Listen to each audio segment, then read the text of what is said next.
Hi guys, welcome to शाद classes. मैं शाद अंसारी। हम लोग इसके पहले कांग्रेस की स्थापना के बारे में पढ़े थे। अब इस वीडियो में हम लोग पढ़ेंगे प्रारंभिक वर्षों में कांग्रेस की क्या नीतियाँ थीं, उसके क्या उद्देश्य थे और उसकी नीतियाँ क्या थी, उसकी पॉलिसीज़ क्या थी। अब हम लोग इस चैप्टर में वही पढ़ेंगे।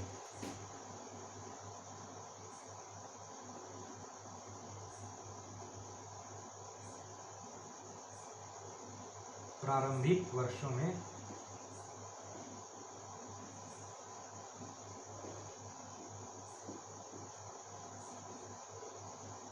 कांग्रेस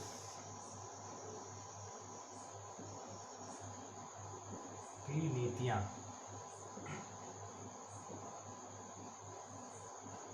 हम लोग आज इसी के बारे में देखेंगे कि प्रारंभिक वर्षों में कांग्रेस की क्या नीतियाँ थीं।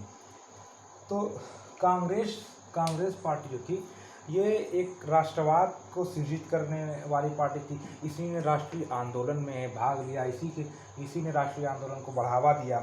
लेकिन ये जो प्रारंभिक वर्ष में जो कांग्रेस थी, ये क्रांतिकारी नहीं थी, ये क्रांति करना नहीं चाहती थी, ये सरकार का विद्रोह करना नहीं चाहती थी।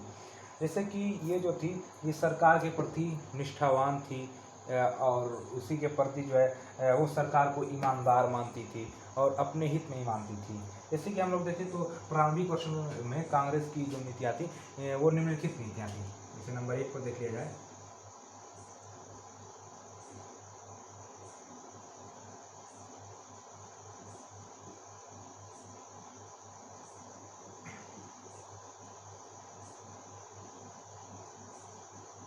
ब्रिटिश शासन के प्रति निष्ठा।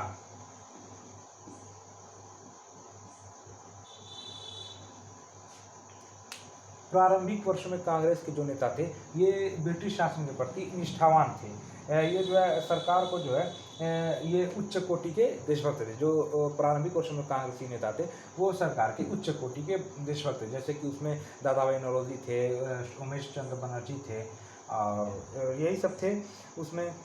और ये जो है इसमें प्रथम अधिवेशन में उमेश चंद्र बनर्जी ने अपने लफ्ज़ों में कहा था कि मैं यहाँ पर उपस्थित सभी सज्जनों के मत को व्यक्त करता हूँ। जैसे सभी सज्जनों के मत को बताता हूँ कि मैं कहता हूँ कि अंग्रेज़ सरकार को मेरे और यहाँ बैठे हुए मेरे सभी भाइयों से अधिक देशभक्त नहीं मिलेंगे। मतलब कि वो बहुत ज़्यादा ही देशभक्त थे सरकार के।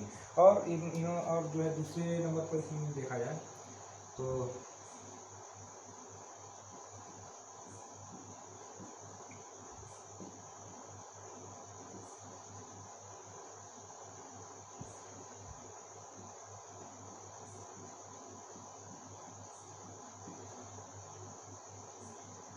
अंग्रेजों की न्यायप्रियता में विश्वास। ये जो प्रारंभिक वर्षों में कांग्रेसी नेता थे, ये अंग्रेज़ों की न्यायप्रियता में विश्वास करते थे, अंग्रेज़ों के न्याय पर विश्वास करते थे। वो मानते थे कि वो अंग्रेज़ बहुत ईमानदार हैं और न्यायप्रिय हैं, न्याय करने वाले हैं। और इसी में जो है सच्चे अंग्रेज़ों को ये सब जो है सच्चा मानते थे और न्यायप्रिय मानते थे। और इसमें जो है एक सुरेंद्र बनर्जी थे, जिनका नाम, उन्होंने कहा था कि इंग्लैंड हमारा मार्गदर्शक है, हमको अंग्रेज़ों की उदारता तथा न्यायप्रियता में पूर्ण विश्वास है। वो मानते थे कि संसार की महानतम प्रतिनिधि सभा, जो वहाँ की ब्रिटिश कामन सभा होती है, वो हमारे प्रति जो सभा के प्रति हम लोग जो है पूरी श्रद्धा रखते हैं। मतलब कि उनके प्रति जो है श्रद्धा रखते हैं और ये सब उनकी न्यायप्रियता में विश्वास रखते थे। जो प्रारंभिक वर्षों में कांग्रेसी नेता थे, वही सब।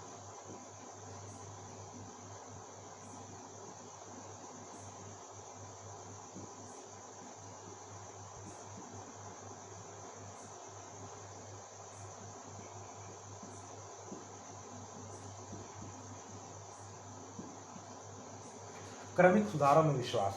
ये जो नेता थे, ये सब क्रमिक सुधार चाहते थे। ये जानते थे कि स्वशासन की प्राप्ति एक बार में नहीं हो सकती, ये धीरे धीरे हो सकती है। तो ये क्रमबद्ध सुधार चाहते थे, ये धीरे धीरे, जैसे कि पहले छोटी छोटी मांग रखते थे, भारतीयों को उच्च पदों पर नियुक्ति, मतलब भारतीयों को उच्च पदों पर रखा जाए और जो है इसमें सरकार कम खर्च करे अपने ऊपर जो सेना के ऊपर, और जनता की आर्थिक व्यवस्था में सुधार और करों में कमी, जैसे कि कर में कमी की जाए, ये छोटी छोटी मांग रखते थे उनके सामने। फिर उसके बाद देख लिया जाए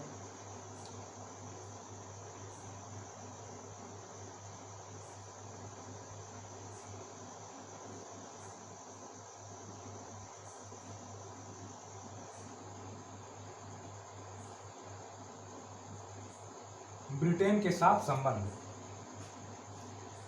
प्रारंभिक कांग्रेसी नेता जो थे वो ब्रिटेन के साथ संबंध को भारतीयों के हित में मानते थे। वे ये मानते थे कि उनके साथ जो है हमारा जो संबंध है वो हमारे ही हित में है। और कांग्रेसी जो नेता थे प्रारंभिक वर्षों में वो थे, उनका मानना ये था कि भारत में जो प्रगतिशील सभ्यता है ये अंग्रेज़ों के कारण ही हुई है। तो उनको जो है अपने हित में मानते थे कि अंग्रेज़ जो है हमारे हित में कार्य कर रहे हैं, और ये संबंध ब्रिटेन के साथ संबंध तोड़ना नहीं चाहते थे। जो प्रारंभिक वर्षों में कांग्रेस नेता थे ये बिल्कुल भी विद्रोह नहीं चाहते थे, ये क्रांतिकारी नहीं थे ये सब। निष्कर्ष,